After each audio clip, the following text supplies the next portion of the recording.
to thank you for being with us in person and online, especially those who are outside of Korea, regardless of the time difference.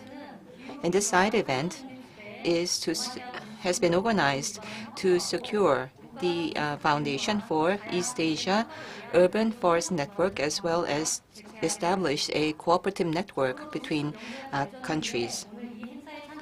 And I hope that people who are here today will share a lot of information for further development of this theme. And now, let me introduce the distinguished guests. First,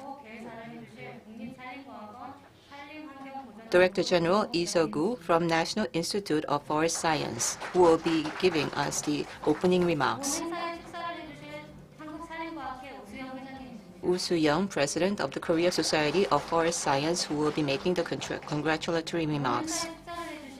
As another congratulatory remark speaker, Dr. Mark Majewski from U.S., from the Northern Research Station.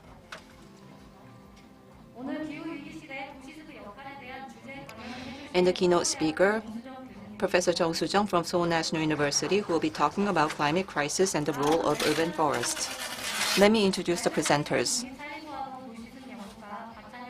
Dr. Park Chan-yeol from National Institute of Forest Science.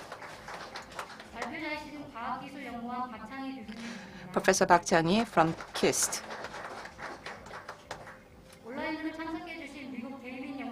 And Dr. Satoshi Hirawashi from David Research Institute from the U.S., who is with us online. With us online as well, Professor Hang Su from Germany, Max Planck Chemical Research Institute. Thank you for being with us. Next, let me introduce the panelists. Professor Kim Hyun-suk from Seoul National University, who are with us online. Professor Son So-gu from Seoul National University.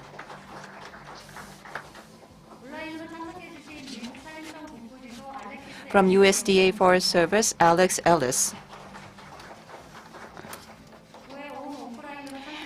And I would also like to thank other people who are with us in person as well as online. Next, we will hear the opening remarks from Director General Lee Seok-gu.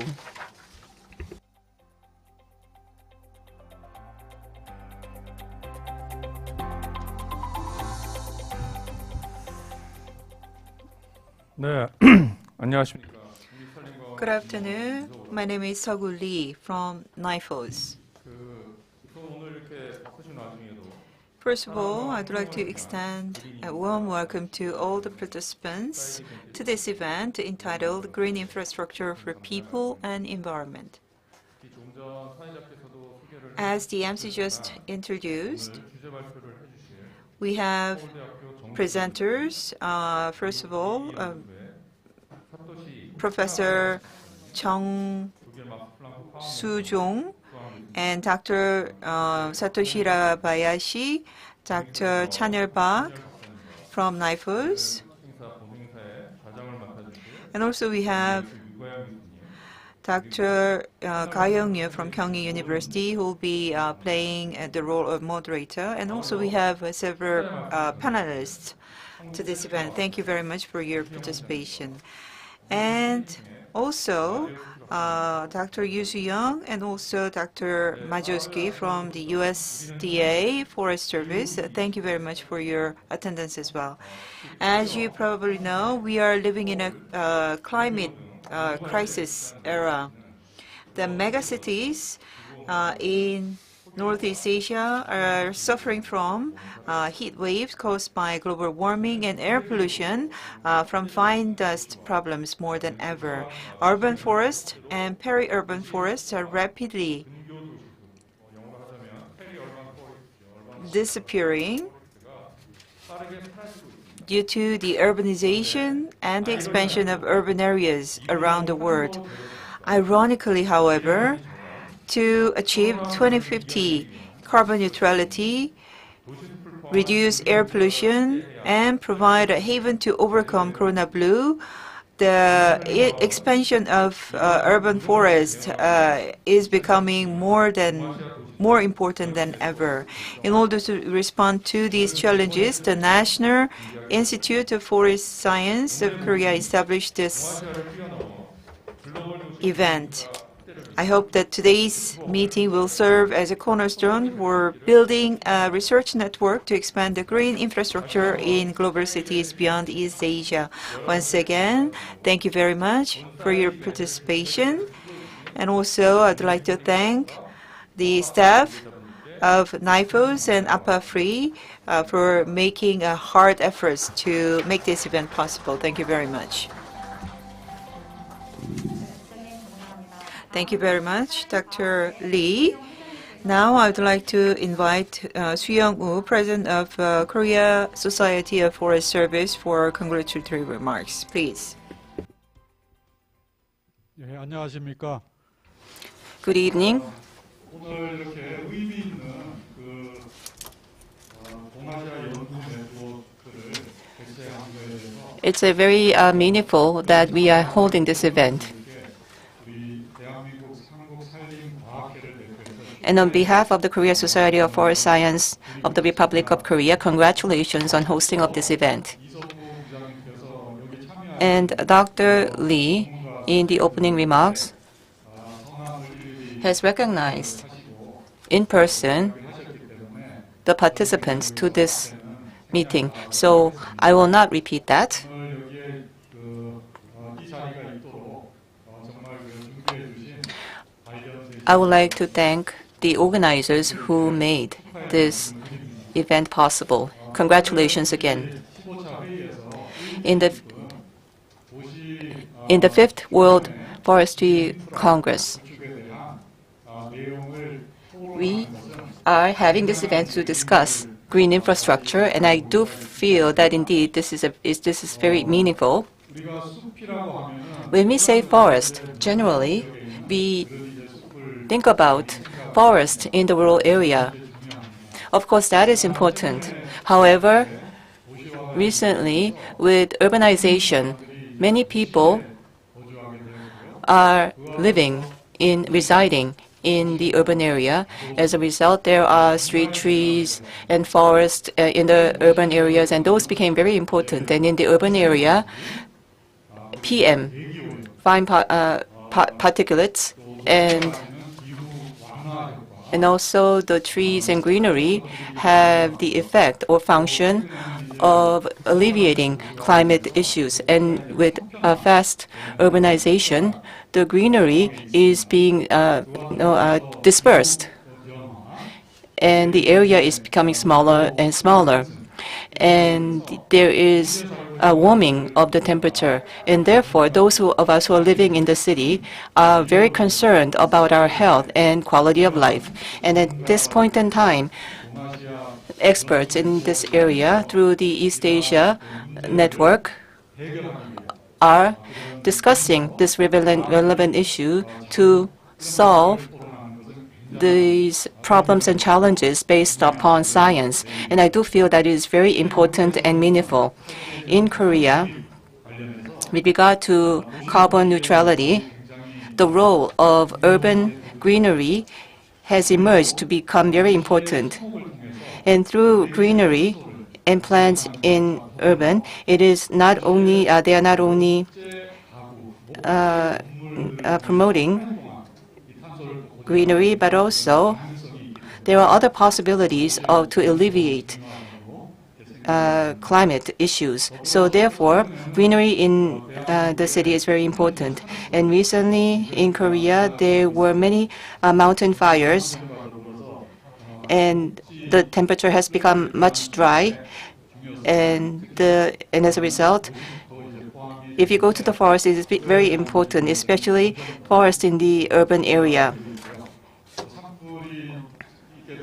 And when fire happens, formaldehyde and these dangerous chemicals are threatening the health and life of people in the city as well as other places.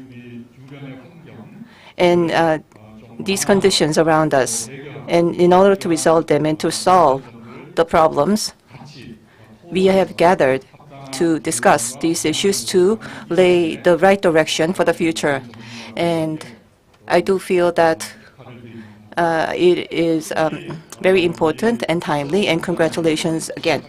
Especially Dr. Lee Seok-woo from NIFOS has coordinated everything here.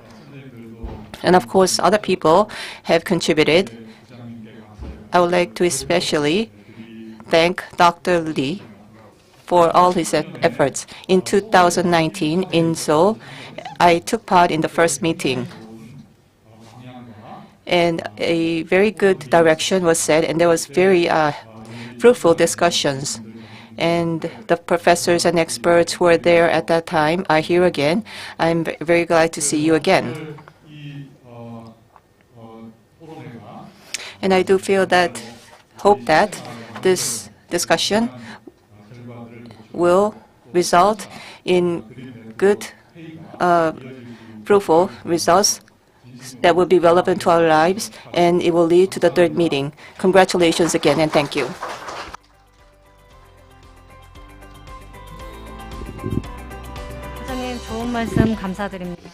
Thank you very much. Now I'd like to invite Dr. Mark Majewski from the U.S. Please give your congratulatory remarks. Dr. Sung-Young, University of Seoul, Director General Seok-woo Lee of the National Institute of Forest Science, and Professor Jung-Jong of the Seoul National University of Korea. Distinguished participants and ladies and gentlemen, good morning and good evening. Let me first express my sincere congratulations to the National Institute of Forest Science for hosting the second international meeting of urban forests in East Asia. I also want to warmly welcome all participants from the many countries across Asia, especially Korea, China, and Japan. This meeting, continuing the urban forest conversation that we started at our previous meeting back in Seoul in 2019, is truly a phenomenal achievement, especially during the constraints of the COVID-19 pandemic. The National Institute of Forest Science has led this conference with a focus on fine dust and heat waves in 2019. However, trees and urban forests have been shown to help mitigate these issues, as well as serve as a carbon sink, posing new opportunities and potential solutions towards a goal of carbon neutrality in the midst of the climate crisis. Since the official letter of research cooperation between the USDA Forest Service Northern Research Station and the National Institute of Forest Science in August 2018, our two organizations have collaborated to develop an applied iTree module for Korea. Now, tree species, local, regional, and national data sets of meteorological and pollutant data have been included in the iTree platform database. This platform will be the cornerstone for East Asia countries to build upon and adjust and understand and compare the values of urban trees and urban forests. Throughout the world, industrialization through fossil fuel-based economies has led to urbanization.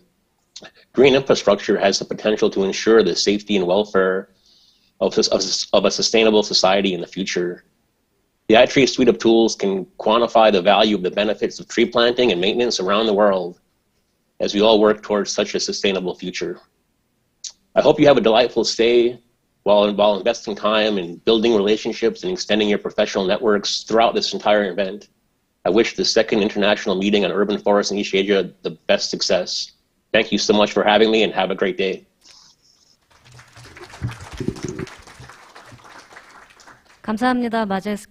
Thank you very much, Dr. Majewski. Dr. Lee and another Dr. Lee from NIFOS, as well as Dr. Majewski, and also Dr. Wu from NIFOS. Thank you very much for your speeches.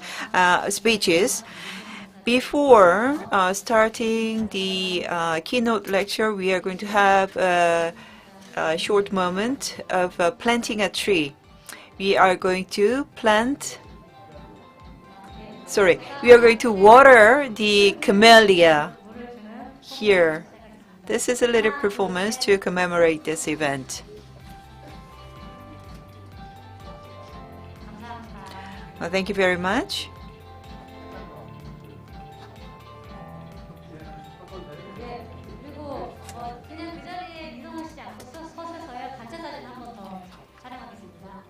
We are going to take a picture of all the key speakers and panelists in front.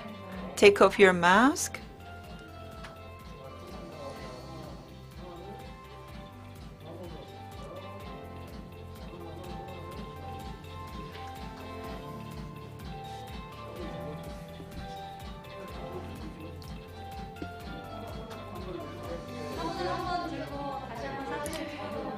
Please hold the vase.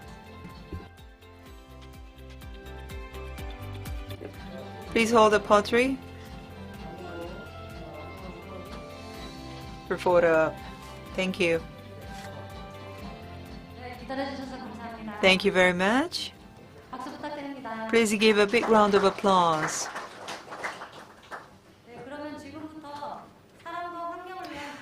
Now, without further ado, we are going to have a keynote lecture and presentations as well as panel discussions.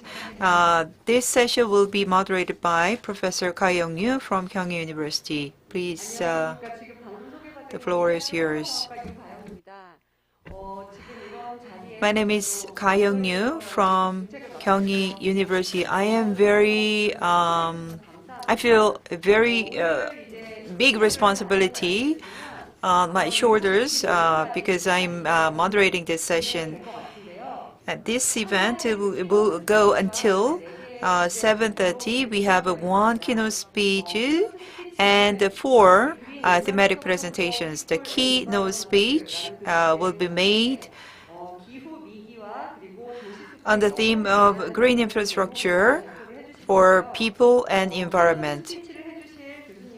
Keynote speaker is Professor Jung-Jong from Seoul National University. You have 15 minutes. Please give a big round of applause. 안녕하세요. 서울대학교 정수정입니다. Good afternoon, good evening, and good morning. My name is Jung-Jong from Seoul National University. First of all, I'm very delighted to be invited to this important event for all the forest researchers and the executioners, practitioners as well. As you probably know, the 6th assessment report of the IPCC has been documented, and the 6th assessment report talks about the role of urban areas to mitigate the global warming and the climate crisis. And one of the key results of WG1, which is science area, as you can see in this map, you will see how densely populated urban areas contribute to the global warming. This global average temperature increase, in terms of that, the urban areas is making a significant contributions. In other words, cities are playing a very important role in raising the global Earth temperature. This graph shows the temperature changes over the years. The red is Seoul and the blue is Chupungyong.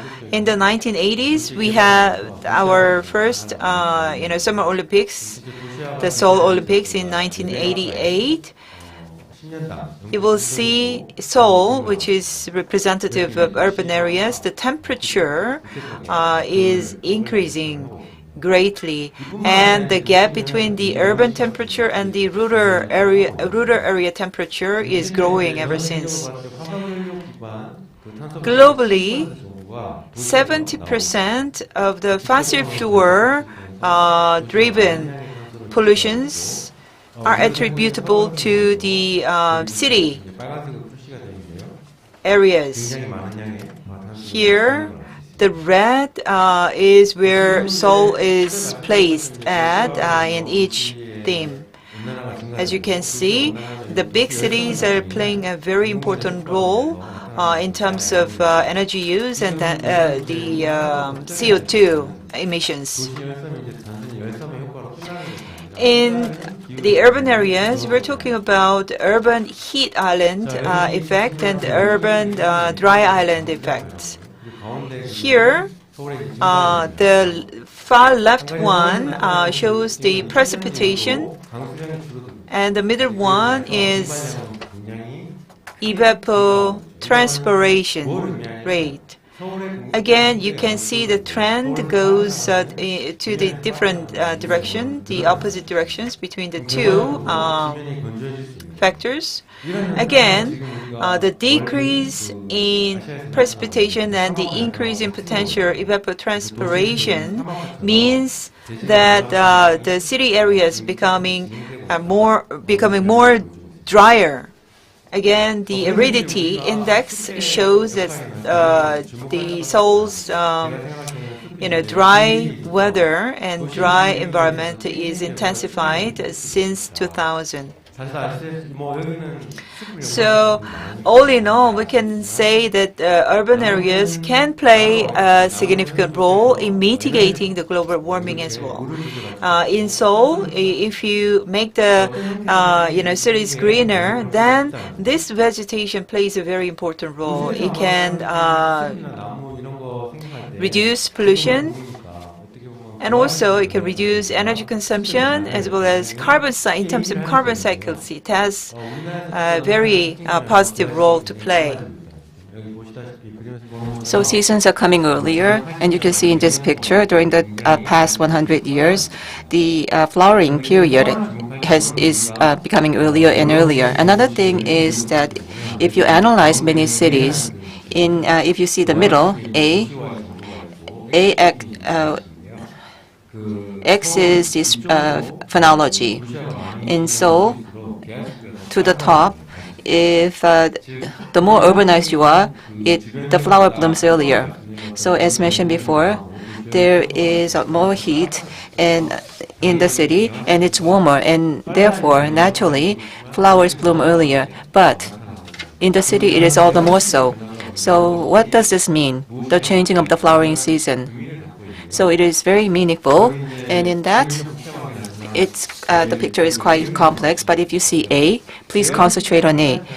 If the flowering season comes earlier compared to the past, the plants are more active. So if the flower comes earlier, and then there are more leaves, and that means that the activity of the plants is faster, and they are more functional. And if you look at this data, by when the flowering becomes faster, and the activity of the leaf is more, and there's more evaporation, and then there is less impact on warming. That means that in the process of winter, they are responding more to the warming. So there is relevance. Another thing that you should look at is greenhouse gases. As mentioned before, the city is emitting a lot of carbon. Then, what is the role of the city in terms of carbon emission? This is an image that's related to that. This is the NASA's satellite picture. In Seoul, the greenhouse gases and solar-induced fluorescence. This means that how much photosynthesis is done by the plants. And you can see here, with passage of time, when CO2 concentration goes down at the same space, the photosynthesis goes up. So it's the opposite. Within the urban space, the vegetation in the growing season does photosynthesis and absorbs carbon, and the CO2 concentration in the city drops. Not only that, the picture you see here refers to the 2 year during the 2 years, the urban carbon flux is the image. You see at 9 spots the carbon flux was assessed. 도심이라고 하는 뭐 빌딩이 많은 지역, The buildings where there's a lot of in the central city, where there are a lot of buildings, the flux is minus or plus. It's not absorbing, but it's emitting. What's interesting here is Songdo and Ilsan, two locations. There is minus flux, meaning that where there are parks and plants, there it is absorbing. 제가 이제 여러 가지 말씀드리고 Was I talking too fast? Sorry. 제가 오늘 드리고 싶은 말씀, So what I want to say today is that the city or urban is the main culprit of climate crisis. It emits a lot of carbon and etc. And the temperature goes up. And as mentioned before, and precipitation has not dropped because of the city, but because of the precipitation, there is more heat in the city, and there's more evaporation, and it's more dry in the city, and also the habitat of the city for people is not that good conditionally. But amidst this situation, the plants and vegetation in the city helps to lower the temperature and absorbs carbon. And it could be a natural response to climate crisis. It has played that role as well. But one thing that is concerning is that the current trend, temperature going up and precipitation dropping. If this continues, if we artificially provide water, and if we don't do that and foster the urban forest, I think these urban forests cannot play their role. And in the future, in order for us to respond to the climate crisis, we need to foster the urban forest in the future. With this, I will end my presentation. Thank you. 네, 정수정 교수님 발표. Thank you very much, Dr. Chung.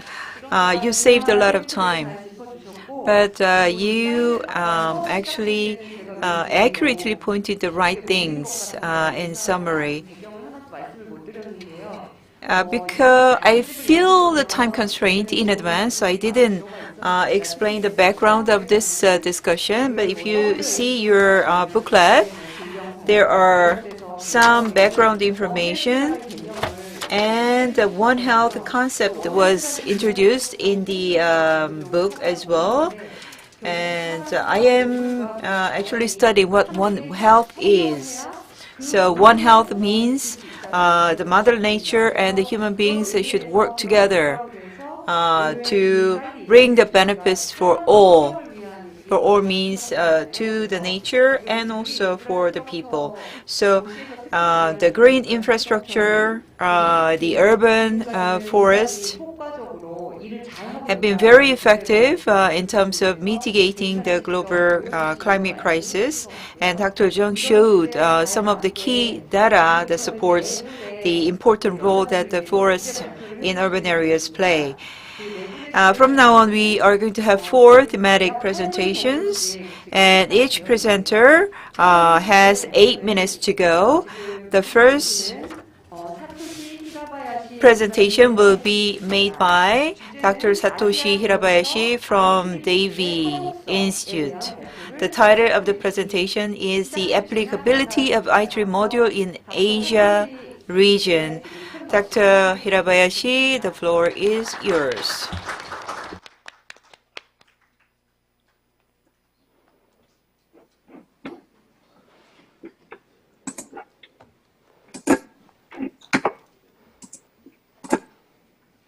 Okay. Hello, everyone. Good morning. Good evening, everyone. My name is Satoshi Hirabayashi. I'm developing mathematical models inside the I3 tools at the David Tree Expert Company. And today, I'm going to talk a little bit about the applicability of I3 modules in Asia. Okay, so I3 is a tool set to quantify ecosystem services such as carbon storage and sequestration, air pollution removal, energy savings, and so on, provided by urban trees. And there are many modules, but the focuses are different, okay? So those My3, I3 Design, I3 Eco, those are for assessing individual trees. Whereas I3 Landscape, I3 Canopy, those are for assessing tree canopy area or tree cover. And actually there are many more tools. Oh, sorry.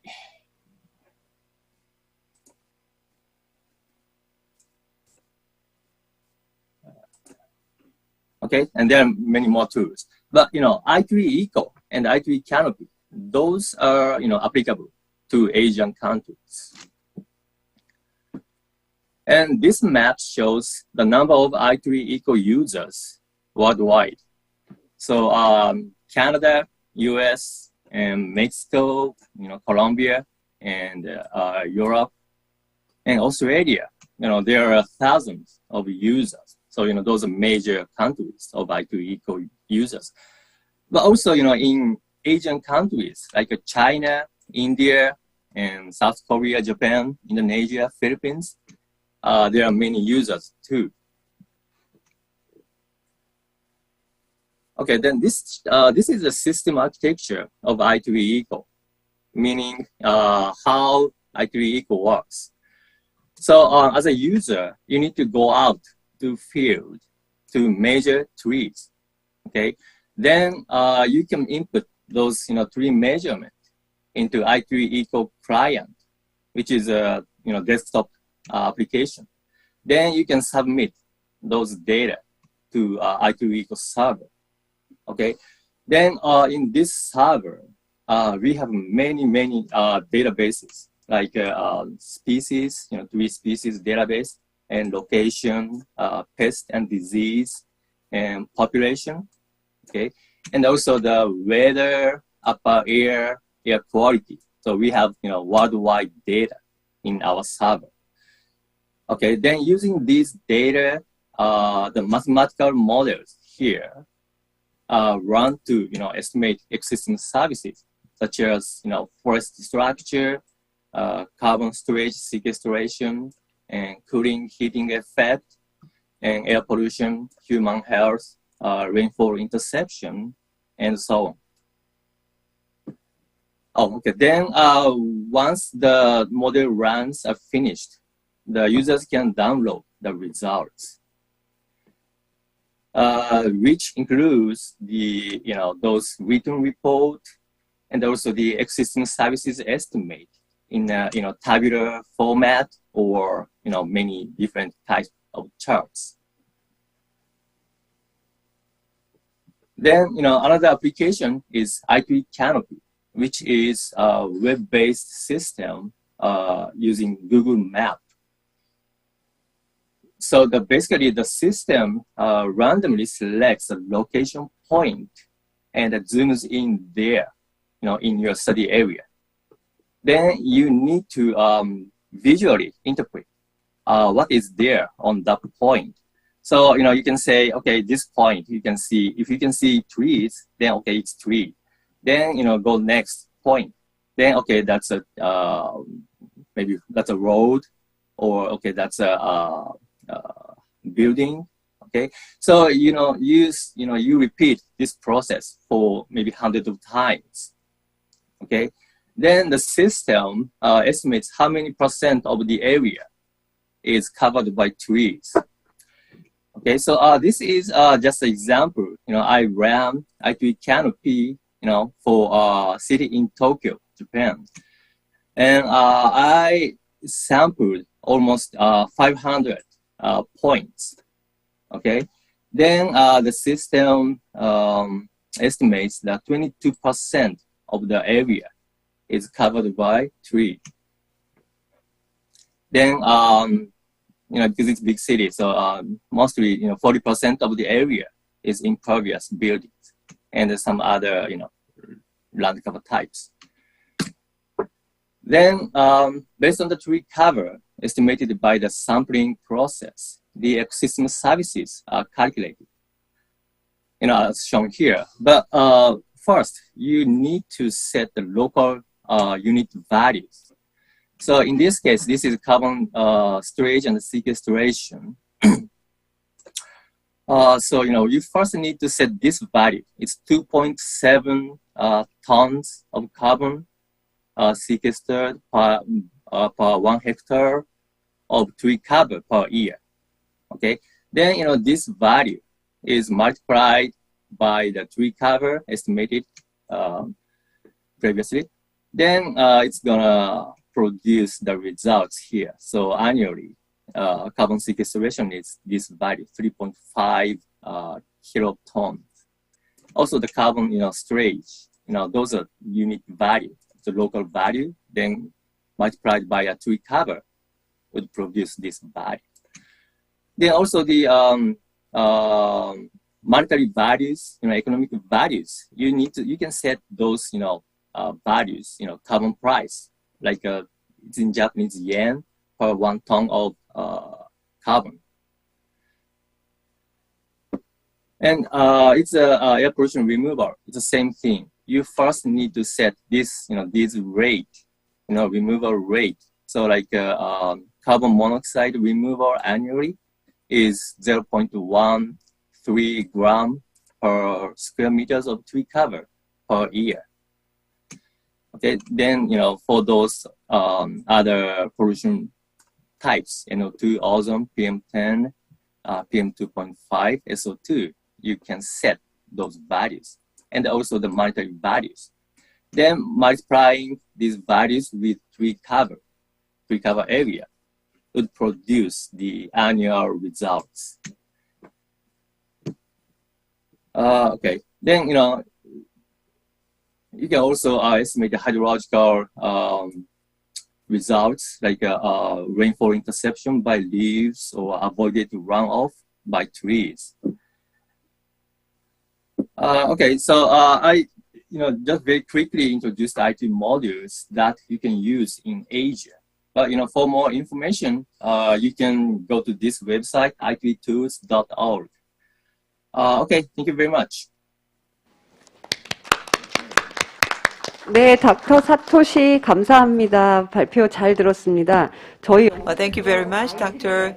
Hirabayashi. Our lab is also a user of i3 modules. I'm not sure whether your survey shows our lab as a user. And actually, in our project, the numbers that you just showed to us were greater in our project. So we want to discuss more on those points. Thank you very much for your presentation. And the second presentation will be made by Dr. Park Chan-yeol from NIFOS. Please give a big round of applause. 예, 감사합니다. Thank you very much. I would like to thank the moderator for introducing me. I am Park Chan-yeol at the Urban Forest Division. And actually, there was a side event on i3 yesterday, and there was a comparison of i3 result regarding 19 sites. Today, I will be talking about this topic, multiple functions of urban forests and their evaluation in Korea. Of course, there are people who have majored in forest and those who have majored in meteorology. And we have revised the Urban Forestry Act in 2021 June. So in the city, urban forest definition is all forests and trees created and managed in cities for such purposes, enhancing citizens' health and recreation activities. If you look at the image on the right, there is the map of the urban forest and how to make maps on categories. We are researching that, and you can see there are a lot of green infrastructure. And in the center of green infrastructure, urban forest is the center. So the diverse urban forests, there are many types. So when we are coming here or going to work, you will meet a tree or a street tree or greenery, and these are the urban forest that was made by the relevant ministry or agency. And you can see many pictures in the city. And there are many different types of urban forests. And there is also the village forest in the village, and as well as the street trees. And our division at NIFORCE is how to well assess these things economically, and these values, economic values, will lead to planting more trees and also have people appreciate them, so that people will be very proud of urban forest. And this is the work that we're aiming for. But as you can see in these numbers, if in case of Korea, per capita, the green area is 11.51 square meters. And it's higher than the minimum requirement of WHO, but it's lower than the recommendation of 15 square meters.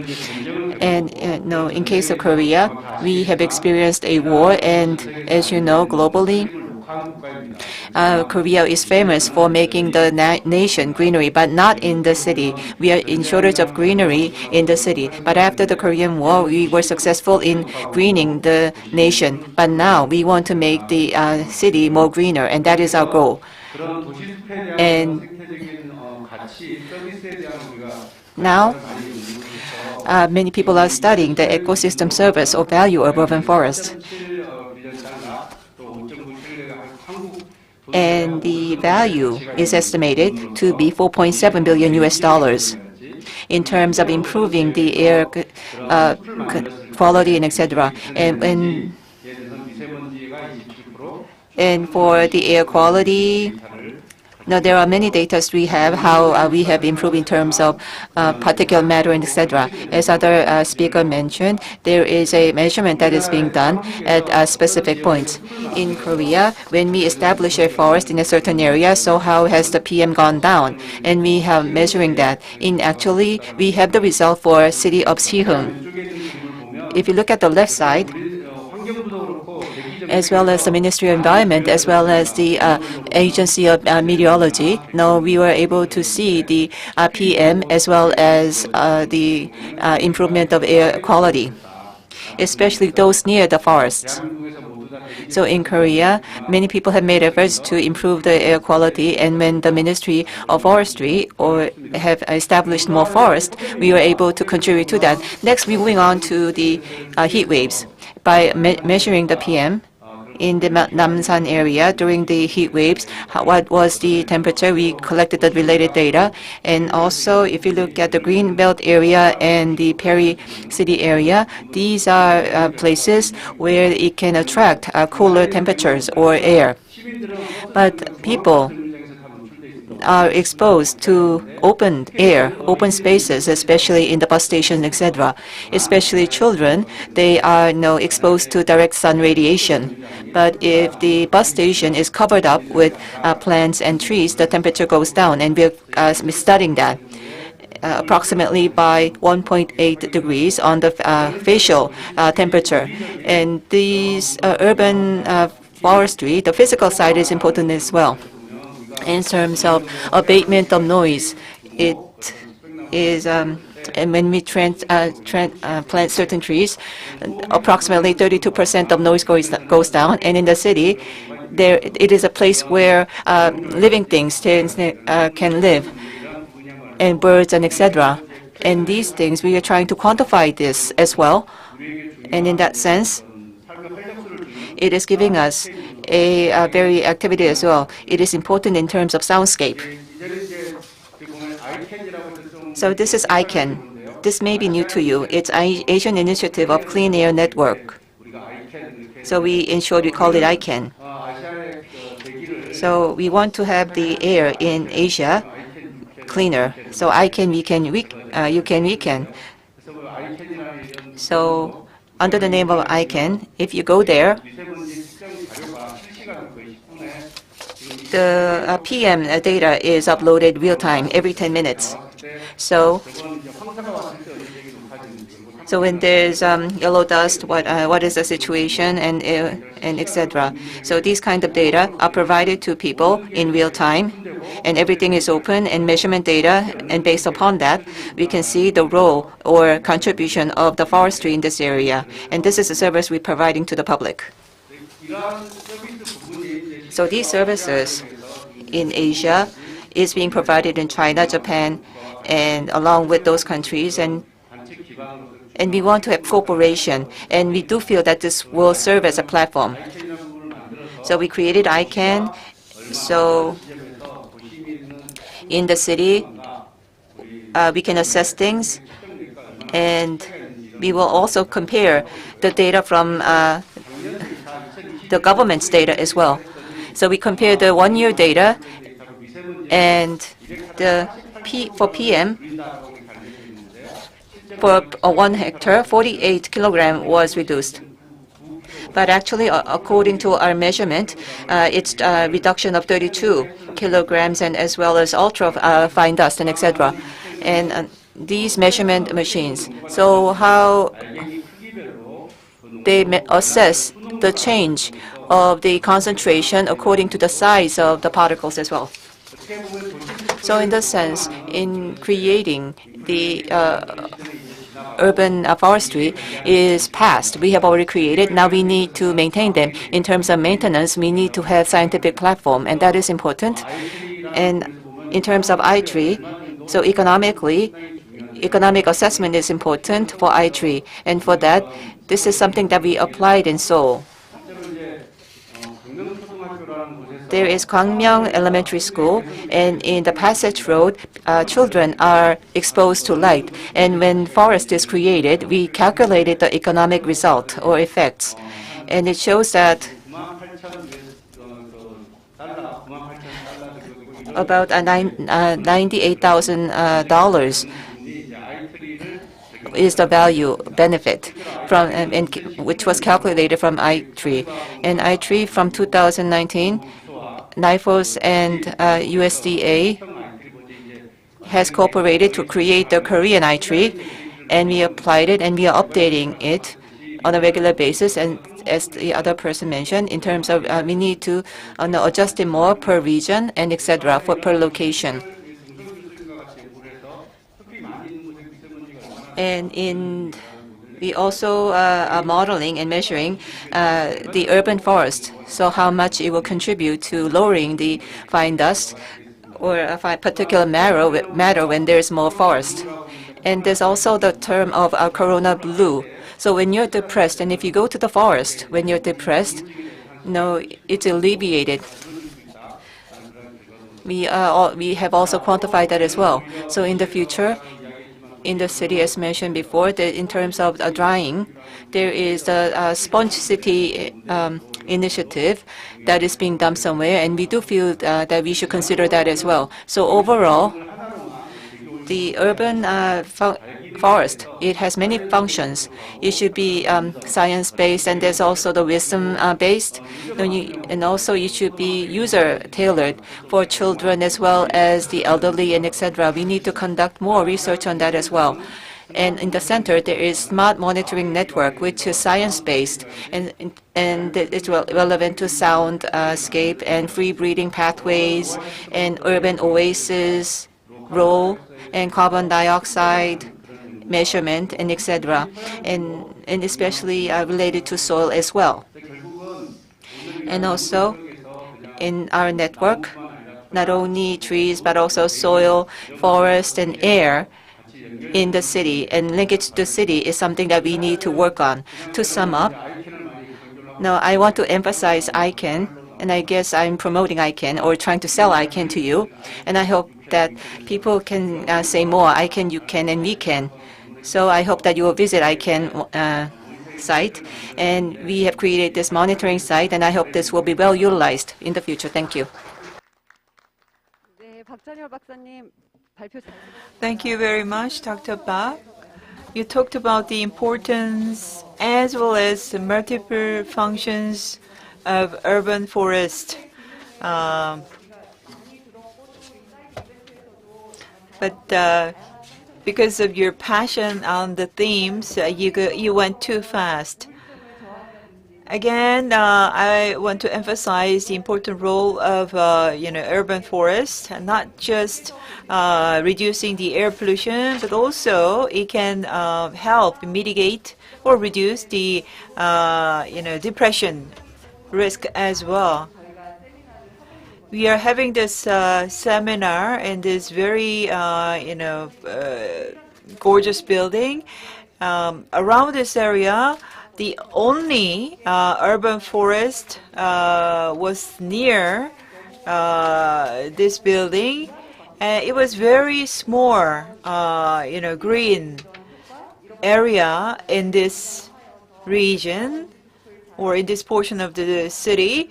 But again, the small greenery gave a lot of comfort to the citizens and the users of that park as well. So thank you very much for the presentation. We are going to have the third presentation. Presenter is Professor Hang Su from Max Planck Institute in Germany. The title of the presentation is The Value of Urban Forests in the Era of Climate Crisis and Carbon Neutrality. Please give a big round of applause. Thanks for kind invitation and introduction. So I think today we have talked a lot about the benefit. Here I will talk about something else, the biogenic emissions and also its impact on the air quality from the urban greening. So in general, let's first look at this air pollution issue. Air pollution is one of the leading 5 health risks worldwide. I think here, this figure is kind of a summary of loss of years due to air pollution around the world. Here you can see a lot of the hotspots, right? Regions. The dark color means there are a lot of years of life lost annually. And China, of course, and India, right? They are the kind of they are suffer from the most severe air pollution. But in China, actually, the air quality has started improving since 2010. But India actually is not doing very well. And also, we can see that in Europe and also US, there are like a small spot, right? These are actually clearly tell us these are the location of cities. So that's why I think it's important that we also look at the urban greening impact. And when we're talking about the air pollutant, right, there are actually many air pollutants. I think currently the focus the ozone and the PM2.5 because of their highest health risks. Here I just kind of put together the air quality data from the US EPA website. So here we can see the PM2.5 ozone and also SO2 and other air pollutant. These 6 are they call the criteria air pollutant. And also here the dashed line in each figure show you the national standard. So by comparing the data, right, this kind of the white line and the dashed line, you can see how good is the air quality according to this kind of index, this kind of criteria air pollutant. So here, the PM2.5 and ozone actually they are closest, right, to the standard. So that's why we put more focus on these 2 air pollutants. Yeah, so another kind of information about this kind of air pollutant is that both ozone and a large fraction of PM2.5 are the secondary air pollutant. This is actually different from the primary air pollutant. The primary pollutant just come from direct emission, so just emit this kind of stuffs. But for the secondary, actually they are kind of coming from something else. So they need to undergo the chemical reactions in the atmosphere. So to control this secondary air pollutant, we need to understand how they are formed. So there are 2 things that we need to look at. One is the precursor concentration. So normally these are the gases precursors. And then we should check the oxidation capacity. So take the PM2.5, for example. The precursors are the SO2, ammonia, NOx, and VOCs. And then the product, right, so particulate matter are like ammonia, sulfate, nitrate, and organic aerosols. And in this process, many of them actually undergo this oxidation process. So therefore, they start from a relatively low oxidation state, and then they move to a high oxygen state. And in this processes, this oxidant become also very important. So an OH radical, we know that oxygen is abundant in the atmosphere, but actually those compounds, they cannot directly react with oxygen. So the OH radical is one of the, or is the most important kind of oxidant in the atmosphere. And another kind of a pollutant like ozone is also kind of secondary. So they come from they are produced from the mixture of NOx and the VOC. So in here, what I want to show is the X is the VOC concentration and the Y is the NOx concentration. So S line represents ozone. So here you can already find that it's highly nonlinear, right? So I mean, in some regime, right, reducing VOC will not going to kind of reduce ozone, and also, I mean, in some regime, if you are kind of reducing NOx, like here, you are kind of leading to more severe ozone pollution. So this highly non-linear dependence actually also the reason why we do the research on the chemical mechanism of this, the formation of secondary air pollutant. So they are more kind of complicated than the primary one. Okay, yeah, and then we have been talking about precursors and oxidant, and so many of these kind of precursors actually are emitted from anthropogenic sources, and the anthropogenic emissions has been the focus of past and also still the current air pollution control measures. But if we check the overall budget of all these kind of sources, right, you will also kind of realize that the biogenic emissions of VOCs, NOx, and also oxidant, for example, through this photolysis of this kind of nitrous acid, you also get this oxidant, OH radicals. So actually, these are also very important contributor, and especially globally, right? Biogenic VOCs may contribute 70 to 90%, while this for the NOx, the biogenic emission may contribute around 10 to 20%. So these kind of biogenic emissions, right, also contribute to the formation of ozone and the particular matter. So that's why I think when we're planning for the urban greening, we should also check this impact. And if you look at the biogenic emission from urban greening, here just show some example that the photos are taken in Shanghai, that in the cities, right, even if the overall urban landscape is still categorized by many satellite low resolution data as kind of urban, but you can see a lot of green spaces. I think this is well known for all the kind of participants here. And with the increasing fraction of this greening, we are also expecting a higher contribution of biogenic emissions. So therefore, actually, we have also kind of tried to work on this topic. So first, we try to quantify the biogenic emission from this urban greening. This has been a kind of a challenging task in the past, but now thanks to the high resolution land cover data, I think some of the data even go down to like 10-meter resolution. So therefore, now we are able to kind of do a first estimate of this emission inventory from the urban greening. And so the overall in China, I think our calculations show that it's around 20,000 square kilometers. And here is just some results. So this is the Beijing city. So and this is the Yangtze River data and the Pearl River data. So this kind of three regions in China, the most developed regions. And so you can see that actually in the past, if you have a low resolution data, this is the upper panel is what you are going to see, right? You have this kind of forest or trees. But if you have the higher resolution data, you see that in the city center, in the cities, right, you also have a lot of its greening, especially in Beijing. I think this kind of agree very well with what the table show in the other kind of speakers. It's a very large area in Beijing. So by taking this data, we try to evaluate the impact on the air pollutant. So here is a kind of example that is a result for the ozone pollution in Beijing. So here we just compare this non-urban biogenic emission here, the impact, and also with the urban kind of emissions. So here you can see that this is their contribution to ozone pollution on top of the anthropogenic emissions.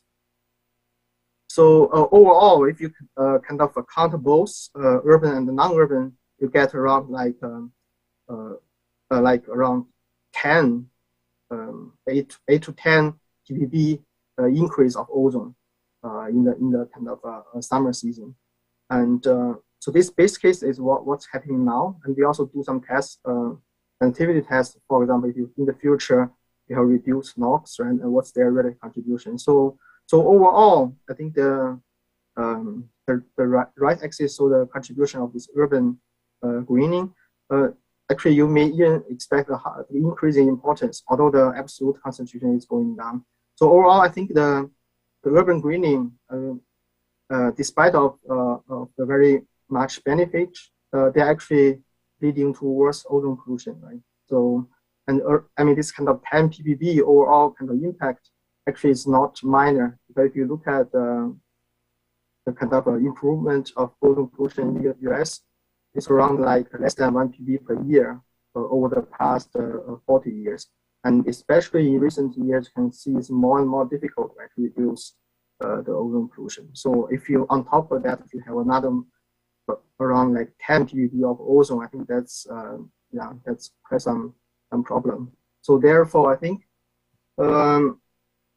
this is the reason that we should also combine the other benefit with this impact on the air pollution. Especially like WHO has set new air quality guidelines, so they even further reduce the current guideline standard of ozone and PM2.5. And also, I mean, here is an example in China. We see the continued reduction of all these anthropogenic emissions. Like in the past 5 years, it has been reduced by 30%, and people are expecting a continued reduce because of also not only because of the health benefit, also because of the climate concern. But in this case, actually, we would expect a higher fraction of urban greening contribution to the overall kind of air pollutant. Yeah, so the conclusion would be that I think this impact on air quality should also be considered, and we need a more comprehensive approach. Yeah, thank you very much, and yeah, that's all. Thanks. 네, 감사합니다. 프로페서 항수 박사님 발표 잘. Thank you very much, Professor Hang Soo, for your presentation.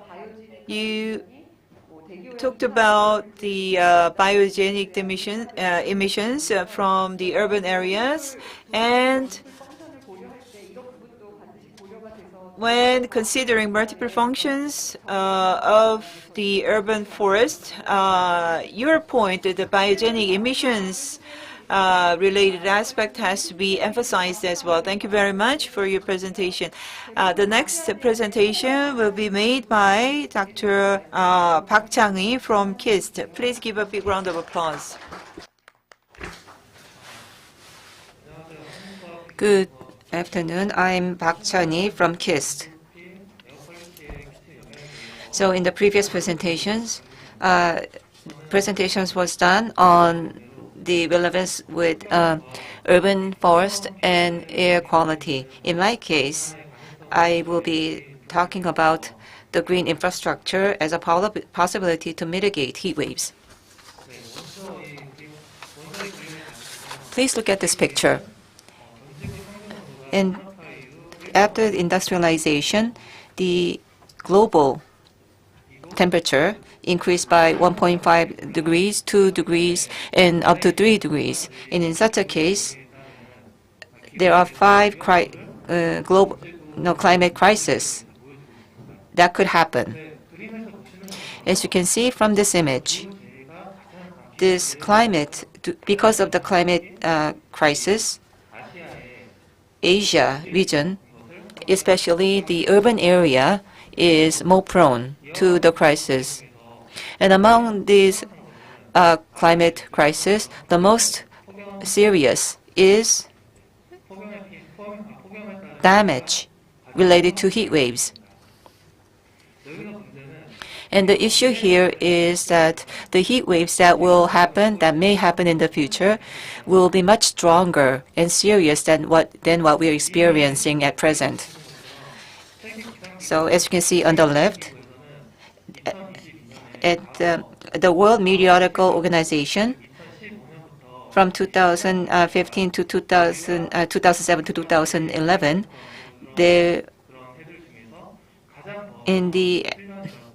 it was the hottest 7 years, the most recent months. And accordingly, if you look at the right side, in 2021, the temperature recordings, what were the breaking of the temperature records. No, at first, people were surprised that the record was breaking. But as mentioned on the left side, during the past 7 years, the record breaking became a normal situation. So this happened, the record breaking happened in many places around the world. It's getting hotter and heat waves will happen more.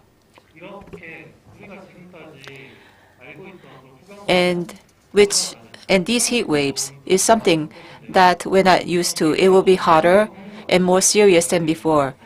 So we conducted studies on what will happen in the situation. And the picture shows the heat waves or the rising of the temperature by 1.5 degrees, 2 degrees, and 3 degrees in Asia. And when there's warming of more increase of 2 degrees in many places in Asia, every 2 years, there will be unprecedented heat waves. And if the average temperature goes up by 3 degrees, I think there will be very, very hot weather that we would have never experienced, and that will become the normal. And we calculated the damages that will come from this heat wave. And this image shows what sort of damage will happen to people. And this is an estimate 2040, 2050, and 2050. And the area is China, India, two places which have the most population in the world. On the left, the total population exposure to unprecedented heat waves. In case of India, it will be an increase of 1.5 to 2 times. And especially the elderly are very exposed to the situation. In case of China and India, for the elderly, elderly will be impacted by the heat waves. And these result, this means that there will be a lot of damage in Asia due to unprecedented hot summers. And what's important is that half the people who will be experience negative impacts from heat waves will reside in the city. So we need to have some response against it. As a measure to prevent heat waves is green infrastructure. This is an example that I brought, which is green roof and urban forestry, which is the main topic for this meeting. These two types of green infrastructure, through various functions, physical functions in the center, will get the temperature down in the city and get these sort of results. And for the cooling effect, we have conducted joint research on that. In case of picture on the left, this is Shenzhen, which is the third largest city in China. Field experiment was done. The gray cement, which is used usually on the top of the building. So on the roof of the cement, if you cover that up with grass, we checked if there was a cooling effect. So the cooling effect of the green roof you can see it on the right. So during the daytime, cooling effect is minimal, but as you can see on the bottom graph, during the nighttime, the green roof has significant cooling effect. So by setting up the green roof, people residing in the city can maybe have better sleep or deep sleep at night.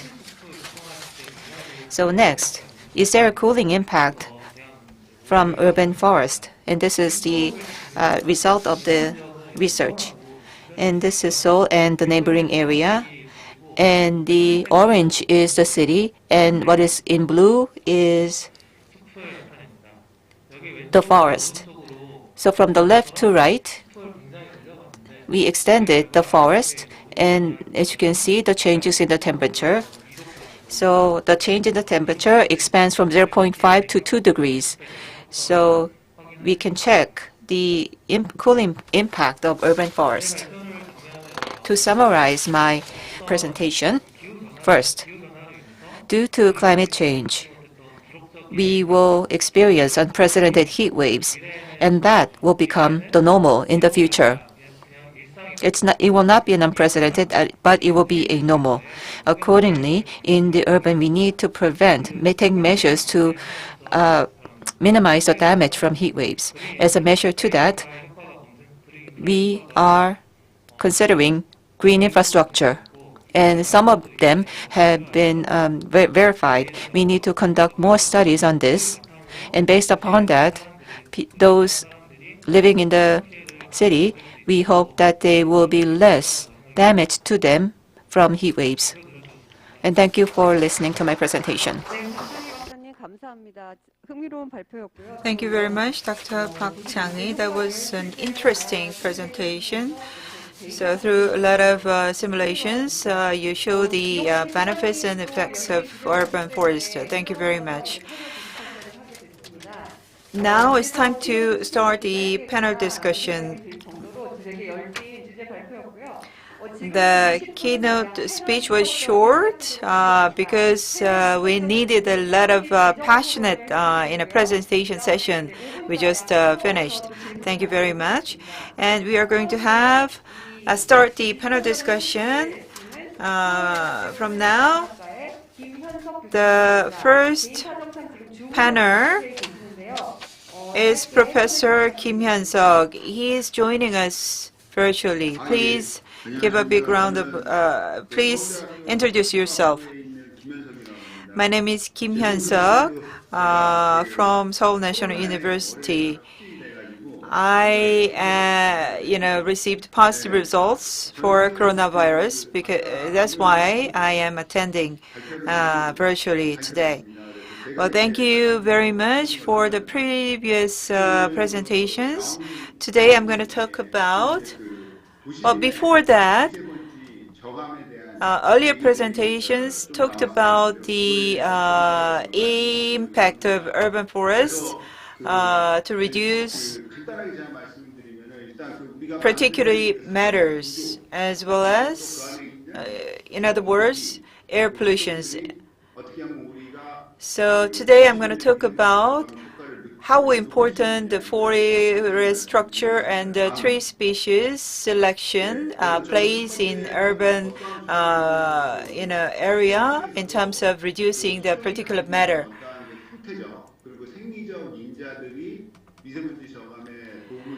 So basically, my presentation is actually, study the relationship between the PM reduction capacities and the morphological and physiological traits of different species, and what kind of impact the forest structure makes on the PM 2.5 reduction capacities. Here, the far left graph shows, well, actually, these are the results of our chamber test. So actual values may be different from our lab-based measurement. So basically, the task or experiment was conducted to study the impact of PM reduction.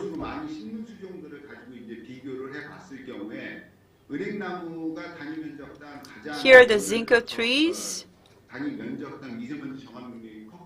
show the highest positive impact on reducing the PM 2.5, and the different tree species show different effect on reducing PM 2.5. So we wondered why the difference is so big between the different tree species. The top graph in the middle shows that the higher or greater SLA means greater reduction effect.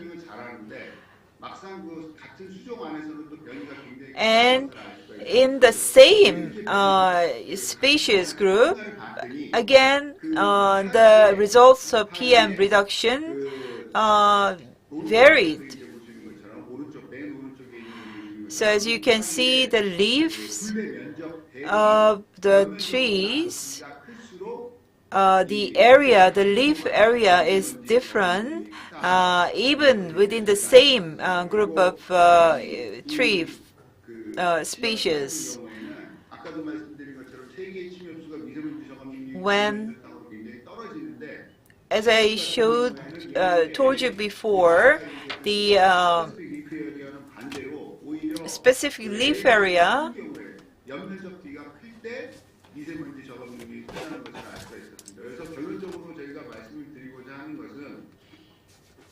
has to be greater, and the LMA has to be greater to show the to give the best reduction effect of the PM 2.5. Here, this is the lab data. So the PM particulates that we use is the chemical compounds, but in the real life, depending on the the photo transportation to the leaf of the trees, the particular, depending on the different types of particular matter, the rate is different. So that's why the real life results and our lab results can be different because we used chemical compounds that is useful for our research. The street trees have to be healthy to show the greater impact of reducing PM.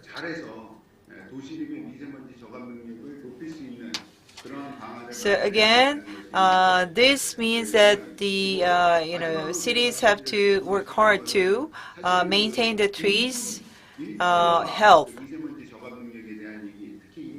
And I'm going to talk about the forest structure and the relationship of the PM reduction effect.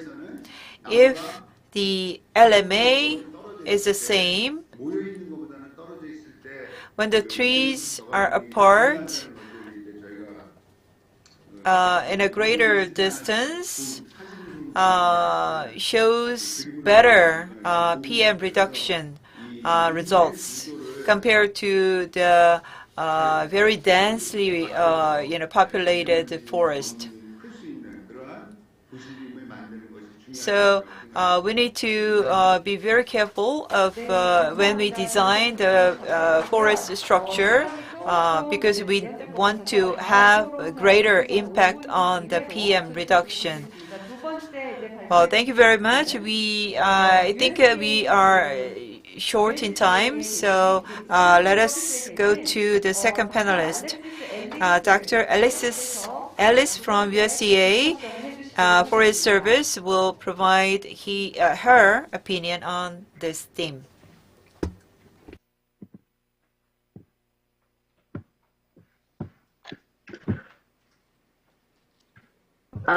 Thank you very much for having me here today. So I'm sorry I can't be there in person, but it's nice to be here. I'm Alexis Ellis, and I work for the U.S. Forest Service on the iTree team in Syracuse, New York. As you know, we've partnered with the National Institute of Forest Science to make iTree applications accessible and functional countrywide. We've experienced many successes to date, but we wish to continue to make advances on this front. So I'm going to discuss our next steps. Currently, anywhere in Korea, you can run iTree Eco and produce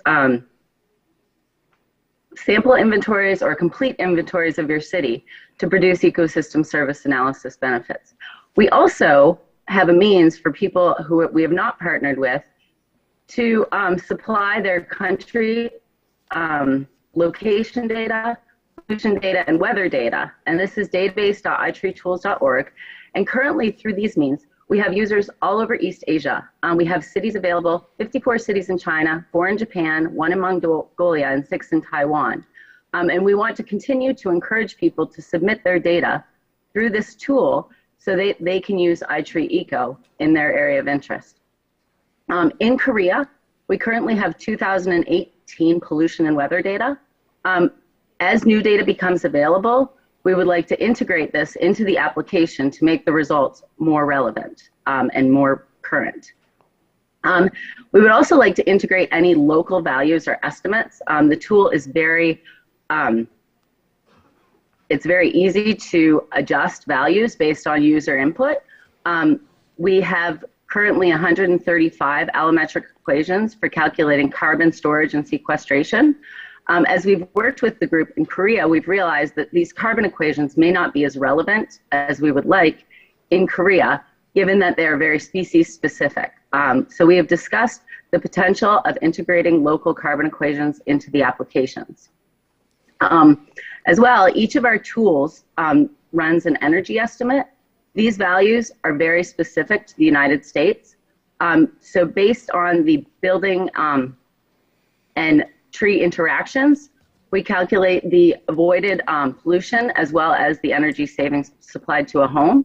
And we can customize these benefits to better reflect the building vintages and the energy savings values in Korea. And then finally, the externality values. We would like to customize these so that the valuation of the pollution removal is more custom to Korea values. So these are just some of the advances that we would like to make in iTree Eco. There are also other options for customizing values depending on what we are seeing coming out of the reports to improve the estimates. iTree Canopy, as Satoshi mentioned, is a tool for doing a cover assessment of tree and providing tree benefits reports. Currently, users have to submit their pollution removal rates as well as their valuation, and the same goes for the hydrologic benefits. We are currently processing the pollution and weather data so that users will not need to supply this information and they will still get those benefit reports, carbon, air pollution, and hydrologic benefits. And then finally, iTree Design and MyTree. These are tools that are intended for individual tree level analysis. So you can analyze one single tree or a small group of trees. We are currently adapting these tools to be run in Korea. iTree Design allows you to draw a building and then place your trees around that. You can see your energy benefits based on that building location. And then you can also provide ecosystem services from those trees and those buildings. So you can see your energy savings, your air quality, your carbon storage and sequestration, as well as your stormwater benefits. You can also project these into the future. So you can see how these trees are going to, what benefits they're going to provide over the lifespan of the tree, and as well as to date. And then we also have MyTree, which is a similar tool for individual species level analysis.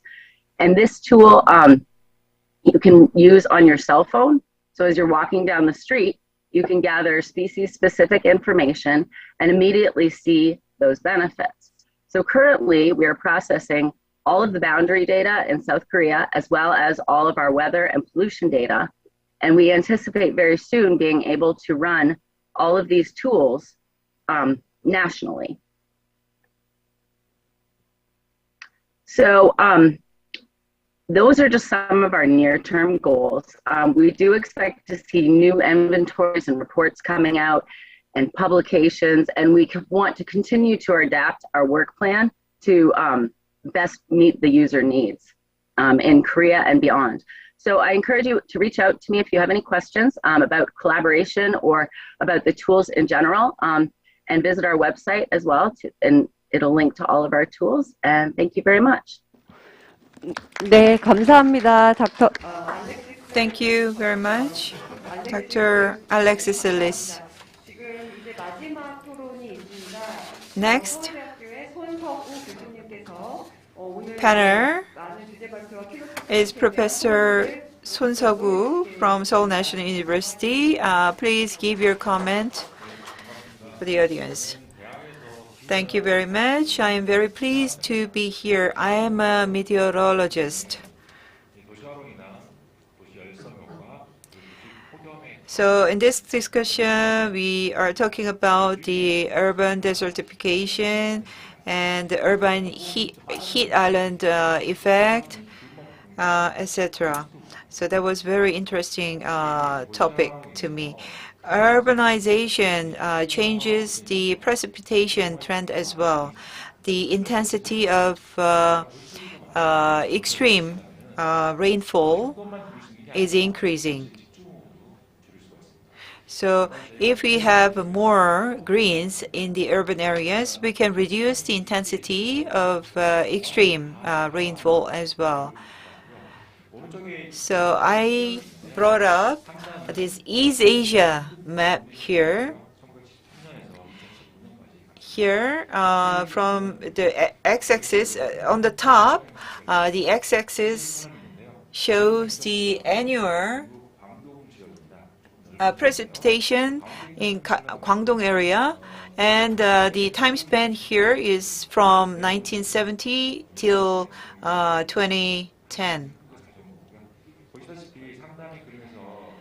If you can see the upper graphs, the temperature is on the steady increase in these urban areas. In other words, the urban warming is intensifying. In Guangdong area, of course, there are some variations, but Seoul and Tokyo shows steady increase trend. What is important in the climate change is the extreme values, not the average or mean values.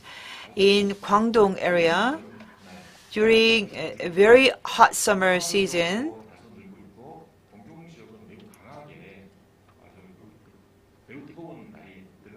and Seoul and also Tokyo area, the extreme hot summer days is increasing. And also the extreme precipitation is increasing as well. In other words, once the extreme precipitation happens in one area, and that will be repeated in the future, and that historic data shows that trend. Yeah, one might say that if the temperature increases, more rain has to fall. That's right. temperature increase means a lot more moisture in the atmosphere, and that means a lot more rain has to come. But here, the x-axis temperature, y-axis is the intensity of extreme precipitation.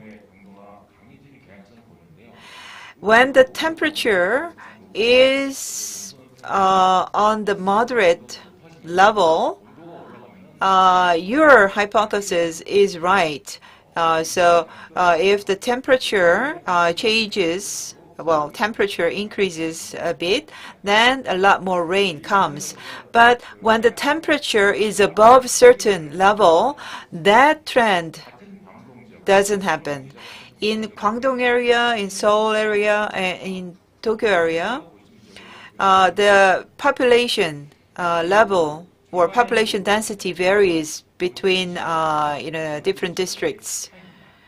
And I'm gonna emphasize the importance of recognizing the difference between the highly dense city center and peripheral centers or suburb areas.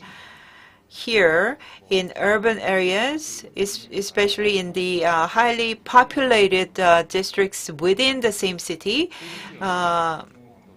the intensity of extreme precipitation is greater than the less populated area. Here, the red bar or red line shows the difference in the past several years, and the dark line shows the standard deviation or deviation in the past 20 years. Again, once the urbanization speed increases, this gap is widening. And we predict that this kind of trend will continue as we see more urbanization. So I believe to reduce this kind of impact, more greener urban area is the key. So expansion of urban forests is the solution. Thank you very much. So we have, 3 panel comments heard. And we have, Dr. Alexis Ellis from the U.S. joining us. Of course, in the U.S., the hour is very weird, hour, right? So in the wee hours, you are joining us until the end. Thank you very much. So we finished all the discussions, so we'll open to the floor. If you have any questions, please. 지금 아마도 다들 1시간 반 동안 집중해서 I think you are concentrated very hard on the presentations for an hour and a half. So I guess you have no questions. So I think it was a very in-depth presentations and panel discussions, and this concludes the event. Thank you for your time. Well, thank you very much. We've had the thematic presentations and the panel discussions. So thank you very much. The speakers, panelists, as well as the moderator, thank you very much for your hard work. And last but not least, I would like to invite Mr. Lee Im-gyun from NIFUS for wrap-up.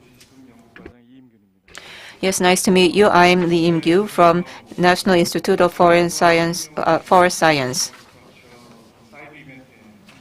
I would like to thank all of you for taking part in this side event. And we are so concentrated on listening to the presentations and the panel discussions, and an hour and a half passed by so fast. For me personally, it was a very valuable and thankful time. I would like to thank Dr. Lee Ghoul for the opening remarks, and Mark Majeski for the congratulatory remarks, and Woo Soo-young, president of the society, and Professor Jung Soo-jung, who gave the keynote speech, and Professor Yu Ga-young, who moderated the sessions, and Dr. Satoshi Hirabayashi, and from Germany, Professor or Dr. Han Soo, Professor Park Chang-hee, and Park Chan-yeol for the presentations, and Professor Kim Il-suk, and Professor Son So-gu from Seoul National University, and Alexis Ellis for the panel discussions. I thank all of you again.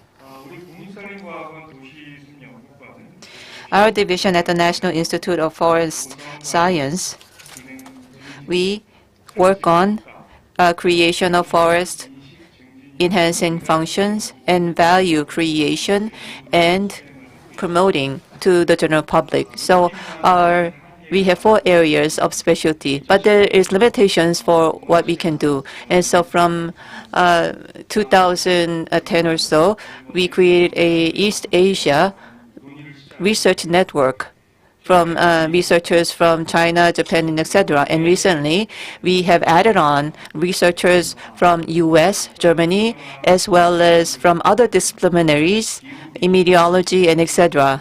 So in the climate era, so what sort of utilization we can do with regard to urban forests?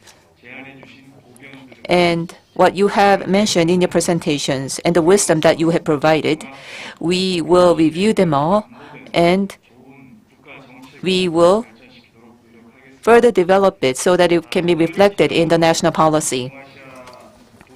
And from today, I think that our East Asia network on urban forest will be stronger. There is a saying in Africa, if you want to go fast, go alone. And if you want to go further, go together. The cooperation between the research centers in East Asia, and in order to foster the role of urban forest, we all need to converge our efforts towards this end. I would like to thank all of you for participating in this event until late in the evening, local time.